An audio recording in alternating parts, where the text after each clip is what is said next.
حسب اللہ نعم الوکیل دولت کا بہت ہی خاص وظیفہ، اس کو پڑھتے ہی گھر میں دولت کے انبار لگ جائیں گے۔ جلدی کرو، آج ہی وظیفہ کر لو۔ بسم اللہ الرحمن الرحیم۔ السلام علیکم ورحمۃ اللہ وبرکاتہ۔ محترم ناظرین کرام، سب سے پہلے تو اللہ تعالیٰ کی ہر ایک نعمت کا شکر ادا کیا کرو، جو اللہ تعالیٰ کے ساتھ محبت، تعظیم اور توحید کے اقرار کا باعث ہے۔ اللہ تعالیٰ کے ناموں میں سے اور اس کی ایک صفت الکرم کے ساتھ اللہ تعالیٰ لوگوں کو اپنی نعمتیں بھی عطا فرماتا ہے، اور اللہ تعالیٰ تو انسانوں کو اپنے فضل و کرم سے ایسی نعمتیں بھی سے سرفراز کرتا ہے، اور ایسی نعمتیں بھی بغیر مانگے عطا کرتا ہے جو نہیں بھی مانگ سکتے۔ قرآن پاک کی سورۃ ابراہیم کی آیات نمبر 34 میں ارشاد باری تعالیٰ ہے، اور اس نے تمہیں وہ بھی بہت کچھ دے دیا جو تم نے ان سے مانگا، اور اگر تم اللہ کی نعمتیں گنواؤ تو انہیں بے شمار نہ کر سکو گے۔ بے شک انسان بڑا بے انصاف اور ناشکرا ہے۔ ناظرین کرام، رزق میں برکت کا وظیفہ یا برکت کی دعا کرنا ایک اہم اصول ہے جو دین اسلام دنیا میں زندگی گزارنے والے اور اپنے پیروکاروں کو سکھاتا ہے۔ اسلامی تعلیمات کے مطابق رزق ایک شخص کو اللہ کی طرف سے دی جاتی ہے۔ اگر اس پر اللہ کی برکت ہو تو وہ زیادہ مفید اور برکتی ہوتی ہے۔ یہاں کچھ طریقے بیان کی گئی ہے جو رزق میں برکت اور زیادہ رزق حاصل کرنے کے لیے مدد فراہم کر سکتا ہے۔ نمبر 1، توکل علی اللہ۔ توکل کرنا ہر شخص کو چاہیے کہ وہ اللہ پر بھروسہ کرے اور اپنی تمام ذاتی مشکلات اور رزق کے لیے اللہ کی مدد مانگے۔ نمبر 2، نماز اور دعا۔ نماز اور دعا کرنا اہم ہے۔ اللہ سے رزق کی بڑھوتری اور برکت کے لیے دعا کرنا ایک مفید اور مؤثر طریقہ ہے۔ نمبر 3، صدقہ جاریہ۔ اللہ کی راہ میں صدقہ دینا اور دیگر محتاجوں کی مدد کرنا بھی رزق میں برکت لانے والا عمل ہے۔ نمبر 4، حلال رزق کی کوشش۔ حلال اور جائز طریقے سے رزق کمانے کی کوشش کرنا بھی ایک بہترین طریقہ ہے۔ نمبر 5، شکر گزاری۔ اللہ کے دیے ہوئے رزق کے لیے شکر گزاری رہنا بھی برکت کا باعث ہے، یعنی ہر نعمت اور ہر حال میں اللہ پاک کا شکر ادا کریں۔ نمبر 6، معاونت بھیجنا اور مدد کرنا۔ دوسروں کی مدد کرنا اور انہیں معاونت فراہم کرنا بھی رزق میں برکت لانے والا عمل ہے۔ نمبر 7، اپنے اعمال کو صاف رکھیے۔ حسن اخلاقی اور ایمانداری سے بھرپور رہنا بھی رزق میں برکت کا ضامن ہوتا ہے۔ یہ تمام سنہری اصول کسی بھی شخص کو اچھی طریقے سے زندگی گزارنے اور رزق میں برکت حاصل کرنے میں مدد فراہم کرتا ہے۔ اسی طرح ناظرین، آج کا وظیفہ بھی اللہ کی نعمتوں کا شکر ادا کرنے کے بارے میں ہے کہ ہمیں صبر اور شکر سے کام لینا چاہیے، اور اللہ تعالیٰ کی نعمتوں پر ہمیشہ شکر ادا کرنا چاہیے، اور اس کی نعمتوں کو کبھی جھٹلانا نہیں چاہیے۔ قرآن پاک کی سورۃ الرحمن میں یہ ذکر کثرت سے استعمال ہوا ہے، اور تم اپنے پروردگار کی کون کون سی نعمت کو جھٹلاؤ گے۔ محترم ناظرین، آج وظیفہ میں آپ لوگوں کی خدمت میں پیش کرنے جا رہا ہوں۔ یہ چھوٹا سا وظیفہ پڑھ لینا۔ میری وہ بہن بھائی خاص طور پر جو روزانہ ہمیں میسج کرتے ہیں کہ مالی پریشانیوں کی وجہ سے زندگی بیزار ہو چکی ہے، ہماری زندگی میں پیسہ بالکل نہیں ہے، ہم بالکل تھک چکے ہیں، ساری وظائف ہم نے کیے ہوئے ہیں، ہم عبادت کرتے ہیں، لیکن ہماری جو پیسوں کی تنگی کا مسئلہ ہے وہ جو کا تو ہی برقرار ہے۔ مطلب ہمارے جو بھی مالی حالات ہیں وہ بہتر ہونے کی بجائے دن بدن خراب ہوتے جا رہے ہیں۔ ہمارے زمین ہماری زندگی میں تنگ دستی نے ڈیرے ڈال رکھے ہیں۔ ہماری زندگیوں میں اتنی پریشانیاں ہیں کہ اگر ہم گننے کے لیے بیٹھ جائے تو یہ ہفتے میں بھی کم پڑ جائیں گے۔ اتنی پریشانیاں میں ہم جگڑے ہوئے ہیں کہ اپنی پریشانیاں بیان بھی نہیں کر سکتے۔ کوئی ایسے میرے بہن بھائیوں اور میرے اور بھی ہوتے ہیں جو میسج میں سر پیٹ رہے ہوتے ہیں کہ قرض دار نے ہماری زندگی پریشان کی ہوئی ہے۔ کوئی ایسا وظیفہ بتا دے، کوئی ایسا عمل بتا دے کہ ہم رات کو وظیفہ پڑھیں، صبح پیسوں کا دولت کا بندوبست ہو جائے۔ میرے بھائیوں اور میرے بہنوں، یقین کرنا، جب آپ لوگ یہ وظیفہ کرنا شروع کرو گے تو غیبی مدد ہوگی، اور یہ ایک دن کا عمل ہے۔ آپ کسی بھی وقت اس وظیفے کو کر سکتے ہیں، صبح کو کر لو یا رات کو کر لو، اگر مناسب سمجھو تو رات کو کر لو۔ رات کے وقت یہ وظیفہ تو میرے تمام بہن بھائیوں جو شدید سے شدید مالی پریشانیوں میں ہیں، جن کی پریشانیاں ختم ہونے کا نام نہیں لے رہے، پیسے انشاءاللہ پانی کی طرح برسے گا۔ پیسے کو اگر رکھنے کی جگہ ہو تو رات کو 15 منٹ نکال کر یہ وظیفہ پڑھ کے دیکھ لینا، زندگی بھر انشاءاللہ دعا دو گے۔ ناظرین کرام، انسان معاشرے میں رہتا ہے تو اس کا بہت سے لوگوں کے ساتھ دن رات کا واسطہ پڑتا ہے۔ ہر کسی کے ایک دوسرے کے ساتھ کچھ نہ کچھ حقوق منسلک ہوتے ہیں۔ اگر اس انداز سے حقوق کی ادائیگی نہ کی جائے تو معاشرتی نظام تباہ اور برباد ہو جائے۔ انسان چونکہ شریعت کا منکف ہے اور بندوں پر پہلا حق اگر کسی کا واجب ہوتا ہے تو وہ اللہ تعالیٰ کا ہی ہے، جس نے تمام چیزوں کو عدم سے وجود بخشا ہے۔ حقوق اللہ سے مراد وہ حقوق ہوتے ہیں جو بندے پر اللہ تعالیٰ کی طرف سے لازمی نافذ ہے۔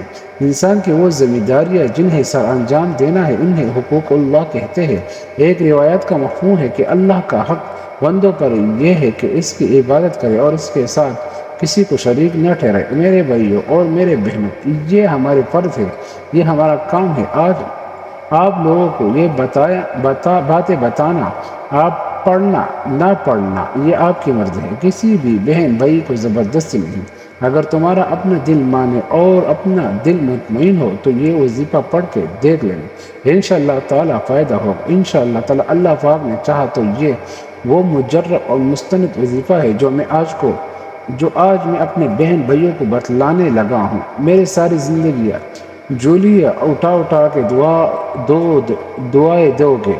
ساری زندگی جن بھائیوں کو اور جن بہنوں کو کچھ حاصل نہ ہوا سکا، وہ آج رات کو یہ وظیفہ پڑھ لے، چاہے تو کل رات کو پڑھ لے تو پرسوں رات کو، کسی بھی رات کو آپ کو وقت ملے یا کسی بھی دن آپ کو وقت ملے تو آپ دن میں بھی یہ وظیفہ کر سکتا ہے۔ بہت آسان سا وظیفہ ہے۔ اگر دن میں کرنا ہے تو دن میں ایک دن کو کر لیجئے، اور اگر رات میں کرنا ہے تو کسی بھی رات ایک رات یہ عمل کر لیجیے گا۔ ایک رات کا عمل ہے، یہ پوری زندگی میں صرف ایک مرتبہ کرنا ہے، لیکن اگر چاہے تو روزانہ کر لے، پھر رات کے وقت کر لو یا دن میں یہ وظیفہ کر لو۔ اور میرے بھائیوں اور میرے بہنوں، کوشش کرے کہ یہ وظیفہ رات میں ہی پڑھ لے، اور گھر میں ہو یہ وظیفہ کوشش کرے پڑھ لے، کیونکہ رات کو عشاء کی نماز سے لے کر اس وظیفے کا وقت ہے۔ صبح فجر سے پہلے ہی پڑھ لے، پوری رات آپ کے پاس موجود ہے۔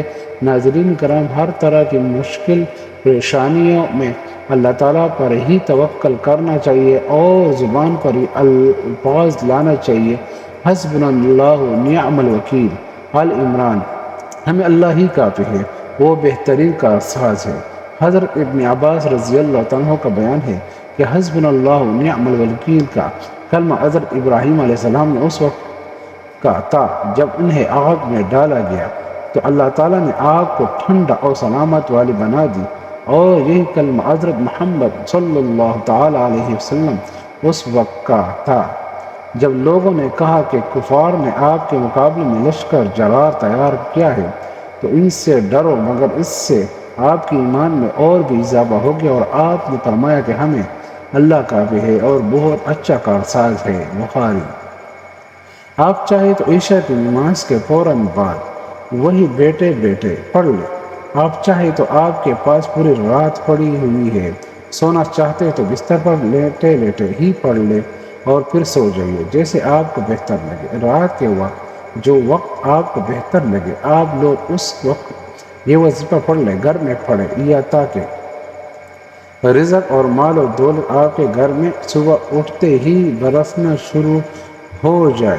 انشاءاللہ آج آپ یہ وظیفہ کر کے دیکھے گا، اللہ پاک نے چاہا تو صبح آپ کے مالی حالات اتنے بہتر ہو جائیں گے کہ آپ بھی حیران ہو جائیں گے، اور پھر آپ کو خود یقین نہیں آئے گا کہ آپ کے لیے یقین کرنا مشکل ہو جائے کہ میرے اچانک سے حالات کیسے بدل گئے۔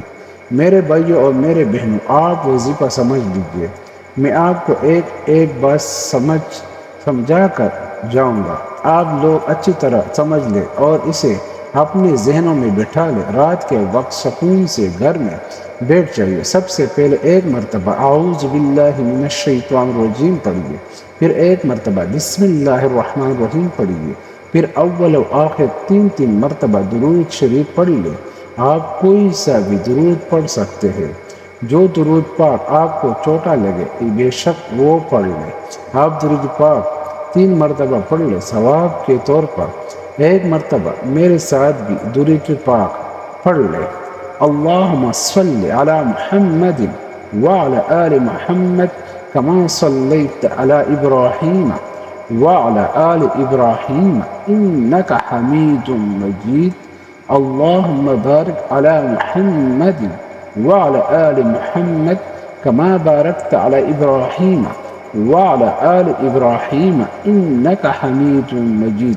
نبی پاک صلی اللہ تعالی علیہ وسلم کے پاک فرمان کا مفہوم ہے کہ جو شخص مجھ پر ایک مرتبہ درود بھیجتا ہے، اللہ تعالیٰ اس پر اس نعمت نازل فرماتا ہے، اس کے 10 گناہ مٹا دیتا ہے اور اس کے 10 درجات بلند کر دیتا ہے۔ اس کے علاوہ درود شریف کثرت سے پڑھا جائے تو پریشانیوں سے نجات ملتی ہے۔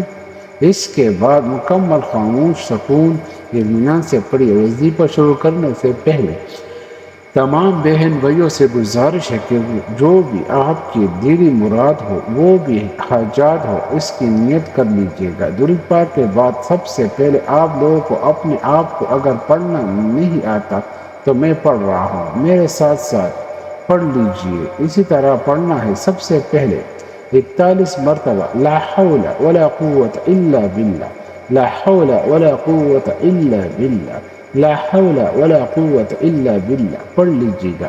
لا حول ولا قوت الا باللہ ایسے آپ کو درود پاک پڑھنے کے فوراً بعد پڑھنا ہے۔ اس کے بعد آپ لوگوں کو سیدھا ہاتھ کی انگلیوں پر یا تسبیح کے دانوں پر، اگر تسبیح موجود ہے تو بھی ٹھیک ہے، اگر نہیں ہے تو سیدھا ہاتھ کی انگلیوں پر سب سے پہلے آپ لوگوں کو سبحان اللہ سبحان اللہ سبحان اللہ آپ لوگوں کو 33 مرتبہ پڑھ لینا ہے۔ اب آپ لوگوں کو کیا پڑھنا ہے یہ بڑی توجہ سے بڑی ذہن سے سمجھے گا۔ 33 مرتبہ آپ نے سبحان اللہ پڑھ لینا ہے۔ اس کے بعد آپ کو 33 مرتبہ الحمدللہ الحمدللہ الحمدللہ پڑھ لینا ہے۔ پھر 34 مرتبہ اللہ اکبر اللہ اکبر اللہ اکبر پڑھیے۔ اس کے بعد یہ ایک آیات پڑھنی ہے، حسبنا اللہ ونعم الوکیل۔ اس آیات کو کس طرح پڑھنا ہے یہ اچھی طرح سمجھ لیے۔ 41 مرتبہ سب سے پہلے آپ حسبنا اللہ ونعم الوکیل حسبنا اللہ ونعم الوکیل پڑھیے۔ اسی طریقے سے آپ کو 41 مرتبہ یہ ایک آیات پڑھ لینی ہے۔ اب اس کے بعد آپ کو کیا پڑھنا ہے میرے بھائیوں اور میرے بہنوں؟ اس کے بعد آپ لوگوں کو 300 مرتبہ استغفر اللہ استغفر اللہ استغفر اللہ پڑھنا ہے، اور اس کے بعد اللہ پاک کے مبارک نام یا وہاب یا رزاق یا باسط، یا وہاب یا رزاق یا باسط کو ملا کر پڑھیں گے تو یہ ایک شمار ہوگا۔ یا وہاب یا رزاق یا باسط، یہ ایک نام مبارک 200 مرتبہ پڑھ لینا ہے۔ مکمل سکون کے ساتھ دھیان کے ساتھ آپ نے پڑھنا ہے۔ اب سارا دن گناہ کرتے ہیں، اللہ تعالیٰ کی نافرمانیاں کرتے ہیں، جو کافر ہے اللہ تعالیٰ تو ان کو بھی رزق اور مال اور دولت عطا کرتا ہے، کیونکہ وہی تو دینے والی ذات ہے، وہی واحد لا شریک ہے، بے نیاز ذات ہے۔ تو اس کی ذات سے جب آپ مانگیں گے تو وہ عطا کیسے عطا نہیں کرے گا؟ اس کو پڑھنے کے بعد آپ نے 21 مرتبہ سورۃ کوثر کو پڑھنا ہے۔ بسم اللہ الرحمن الرحیم انا اعطیناک الکوثر فصل لربک وانحر ان شانئک هو الابتر۔ اس کے بعد 21 مرتبہ سورۃ اخلاص پڑھنی ہے۔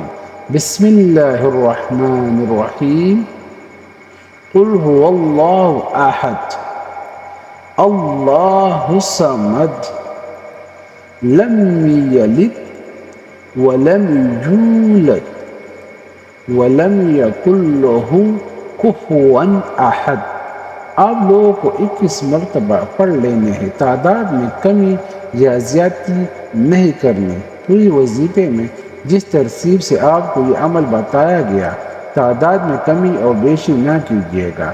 اگر آپ کو سمجھ میں نہیں آئی آپ کو عمل کس طرح ہے تو دوبارہ جا کر ویڈیو کو اچھی طرح سے دیکھیے گا تاکہ آپ لوگوں کو وظیفہ سمجھ میں آ سکے۔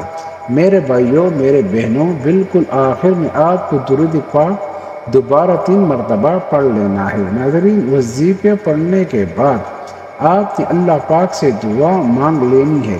ناظرین کرام، جب بھی دعا مانگا ہے تو صرف اللہ پاک سے ہی مانگتا ہے۔ برکت والا رزق مانگیے، حلال رزق مانگیے، اس سے نہ صرف آپ کے گھر میں خوشحالی رہے گی بلکہ آپس میں پیار محبت بھی بڑھے گا۔ ہر بندہ زیادہ سے زیادہ پیسہ کمانے کے چکر میں بہت سے غلط راستے بھی اختیار کرتا ہے، مگر آپ نے ہمیشہ بھی نیک راہ پر چلتے ہوئے اپنا کام پر مکمل توجہ دینی ہے اور رزق حلال کمانا ہے، محنت کرنی ہے۔ پھر دیکھیے کیسے اللہ پاک آپ کے اوپر برکت اور رحمت ہونا شروع ہو جائے گی۔ خوب محنت کریں، وظیفہ کریں، صرف حلال اور پاکیزہ رزق کمائیے۔ انشاءاللہ اللہ آپ کے لیے اسی دن برکت آ جائے گی۔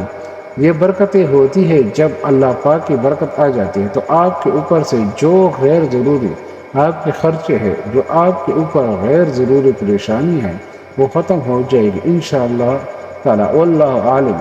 آخر میں آپ نے دعا بھی اللہ تعالیٰ سے مانگنی ہے کہ یا اللہ، جو بھی میری مشکلات ہے، جو بھی میری پریشانیاں ہیں، دینے والی ذات تو ہے، تو ہی عطا کرنے والا ہے۔